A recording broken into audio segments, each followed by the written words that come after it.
Our number one competitive advantage is the relationships that we have in each of our markets. When we have long-term relationships with the brokers and our competitors, other building owners, tenants in the market, that's how we facilitate deal flow, and that's how we see deals that other people don't see. Whenever a deal comes into us, whether it's marketed or off market, what we'll do first is try to understand where is the opportunity. Take Pack Mutual, for instance, right? It really took Mount Kellett to really buy into the idea, and all the other groups really couldn't understand it. And now here we're sitting 3 years later and the property is gonna trade and we're gonna get a 7 multiple on the asset. The urban core, downtown LA being a prime example, has come back to importance the way it was, I would say, pre-World War II. We also see some areas that pre-World War II were their own cities, and then after World War II became kind of suburbs, like say Pasadena, become their own downtowns again. A lot of people said there is no tech in Pasadena, but we knew that wasn't true. There's Idea Lab,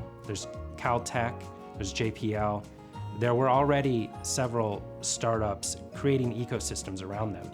And so all we had to do was highlight that existing tech community and create a home for them. And that's what we did with 87 North Raymond. And applying our institutional management, we really created a property that you couldn't get anywhere else and that was unique, and there's a lot of tenant demand for, and that we had pricing power.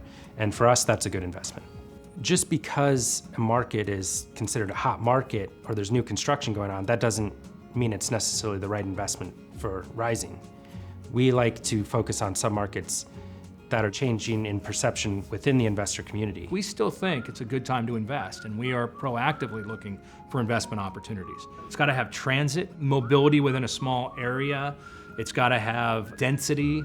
It's got to have smart jobs, mobile jobs for people. We really like value investing, meaning assets, whether it's multifamily or office or industrial, that have a stable cash flow, but still room to improve, whether through our use of technology or better operation. And we also like really complicated, ugly deals that could take a lot of years through a cycle to fix, like the Park DTLA project, which is taking buildings that were built in the 70s and kind of have that feel and saying, well, there's elements to them that are terrific. It's an open campus, and let's highlight that even though we're in the urban core. I think the culture is, if you don't embrace software, if you don't embrace technology, you're not gonna be around.